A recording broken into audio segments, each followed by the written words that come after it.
What is up, Giants fans? Today's the day.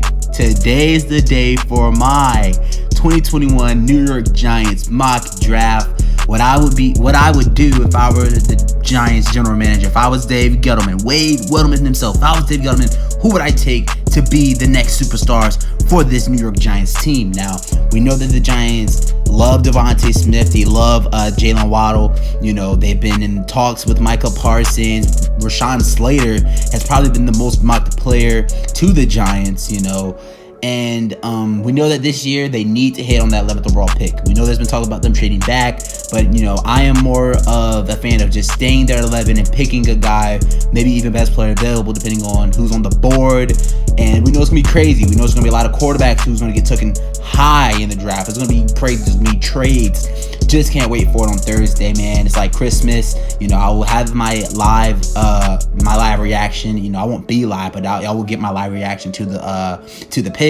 But yeah, man, there's nothing else to say. Let's get into it. My 2021 New York Giants mock draft. Let's go.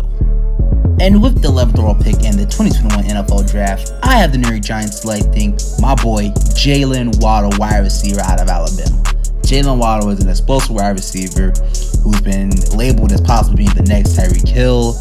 At Alabama, he would have gotten even more buzz if he would have stayed healthy in 2021. You knew he dealt with the broken ankle in 2020. You know, with Slayton being a question mark, you know, Shepard has had injury problems, and Ross, the same thing, has had injury problems and hasn't reached that level that we thought he could have reached back in, 2017.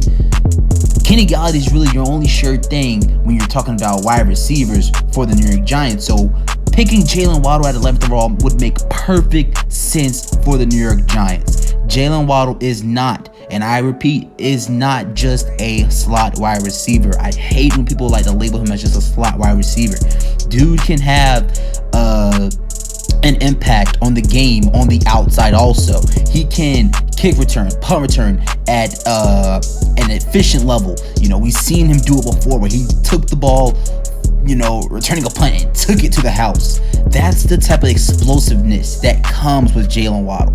When Jaylen Waddle steps on the field, he is the most dangerous player on the field. It's that simple. It's that simple. And you want to give DJ weapons. You want to give DJ the leeway of having a weaponry like a Patrick Mahomes, something like that. Getting Jaylen Waddle on this offense for the New York Giants would be astronomically perfect. You got Kenny Galladay as your go up and get it guy. You have Sterling Shepard as your route runner and your middle of the field technician. You have Darius Slayton, who, like I said, is a question mark, but he shown that at least he can be a deep threat of some sort. Ross has track speed. Waddle, like Dave Gettleman said, is a touchdown maker. He's your burner. He's your guy who can also go up and get the football. A lot of people like to knock him for not being able to get the 50-50 ball. He can get the 50-50 ball. Jaylen Waddle at 11 for the New York Giants. And with our 42nd overall pick in the second round, I have the New York Giants selecting Joseph Assad, outside linebacker out of Texas. Now, this guy right here, he is all about effort. He's all about effort. He has the high motor. Dude just never gives up on a play. And the Giants, Dave Gettleman said himself last year that he wants to get coverage sacks. He wants the sacks to come from us holding up in coverage. If you get a guy like Joseph Assad and we're holding up in coverage, this guy is going to dominate because he never gives up on a play. He never gives up on a play. And he has good pass rushing moves. One thing that I also like from Assad is that whenever he's going after the quarterback, he's also going after the football.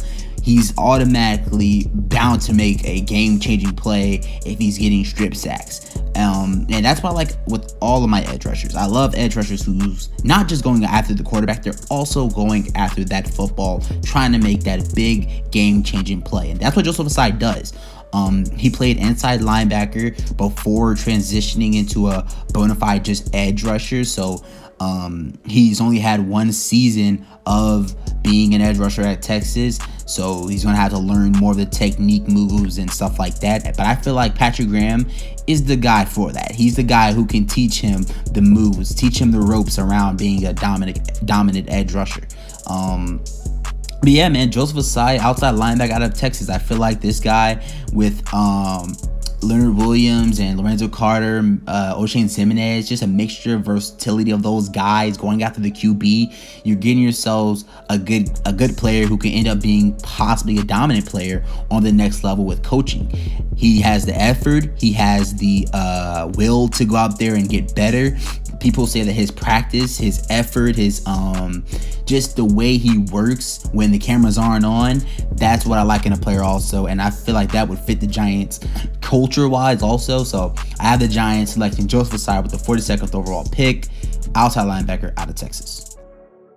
And with pick 76 in the 3rd round, I have the Giants selecting guard Ben Cleveland out of Georgia. Now, this guy right here is a definition of a hog molly. Dude stands in at 6'6". I want to say a good 314 pounds. So, dude is basically like an offensive tackle playing inside guard, and that is absolute crazy. It gives him more leverage going up against bigger defensive linemen. So, I like that. The guy is nasty. He's powerful and he's tough. He's always looking to lay someone out in pass protection. You know, if you watch film of Nick Gates, when he's not blocking anybody, he's looking to knock somebody down who is already getting blocked by someone else on the offensive line. That's what Ben Cleveland does. Picture Ben Cleveland, Nick Gates, and like Shane Lemieux as your interior lineman, or Will Hernandez. Will Hernandez and Shane Lemieux are both just nasty guys who don't take none from nobody. We know what Nick Gates does. Picture those 3 guys just running up the middle, just powerful, nasty, just knocking people down. You know, I'm kind of over exaggerating it right now, but picture that. You know, with Ben Cleveland, that's what you're getting though. He's very powerful. He's nasty. That's what I mean by he's nasty. Dude just goes around just trying to lay someone out. And I feel like the Giants right here are feeling the real need that you need on your offensive line. The Giants, in my opinion, don't need an offensive tackle here. I've said it multiple times.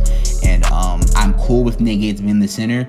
Now, that's when you have your problems when you're talking about guard. You know, Shane Lemieux was possibly the worst pass blocking guard in all of football last year. Will Hernandez, you know, ever since his rookie season, I want to say he's regressed, you know, and you don't have Kevin Zeitler anymore, so you need to fill in a need. And that's what I'm doing here by taking Ben Cleveland out of Georgia. I feel like a lot of Giants fans are going to like Ben Cleveland because he fits the mold of our offensive line. Just nasty, big hog molly, just knocking everybody down.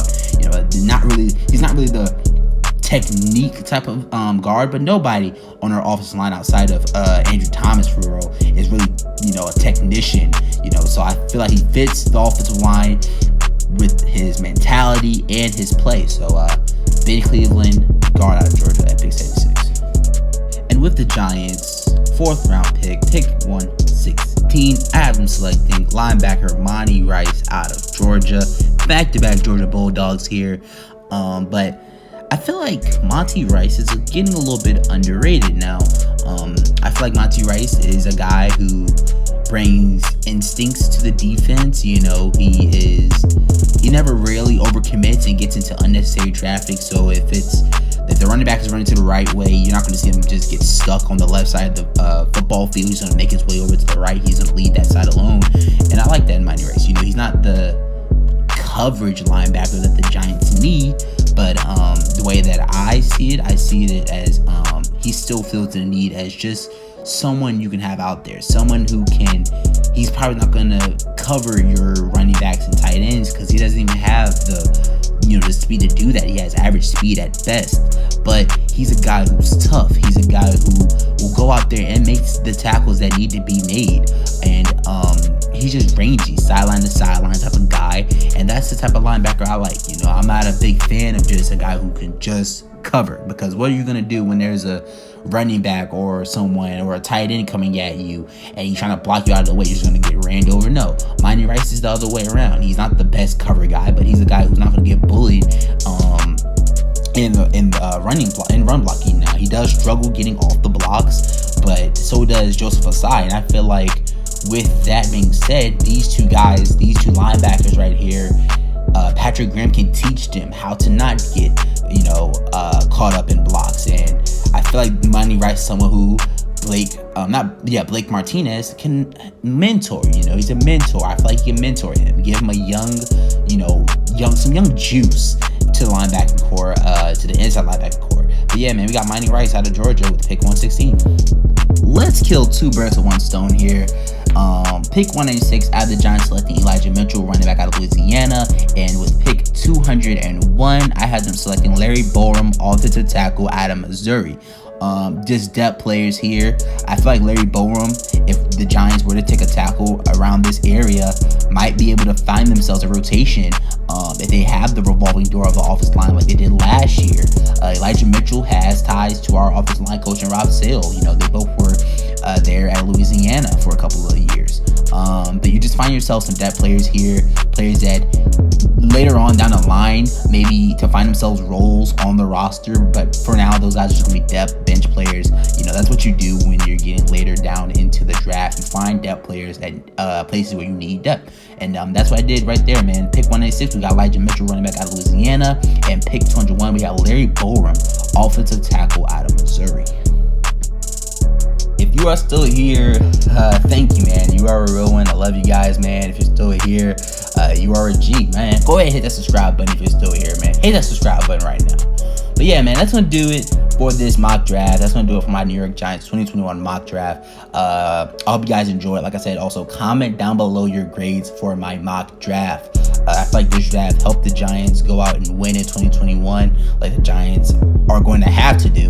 I feel like that's how the Giants are going to draft players. They're going to draft players that's going to help them win now. I don't feel like the Giants are going to go out there and draft a lot of project guys, because project guys take time to actually become impact players on your team. I feel like the Giants are going to go after it, be aggressive, and take players that's going to help them have an impact day one. And you know, that's what my mentality was going into this mock. So if you guys enjoyed, leave a like, comment down below, hit the subscribe button. That's gonna do it for me. Until then, it's Big Boy J Dimes. Go Giants, stay safe. We are out. Peace.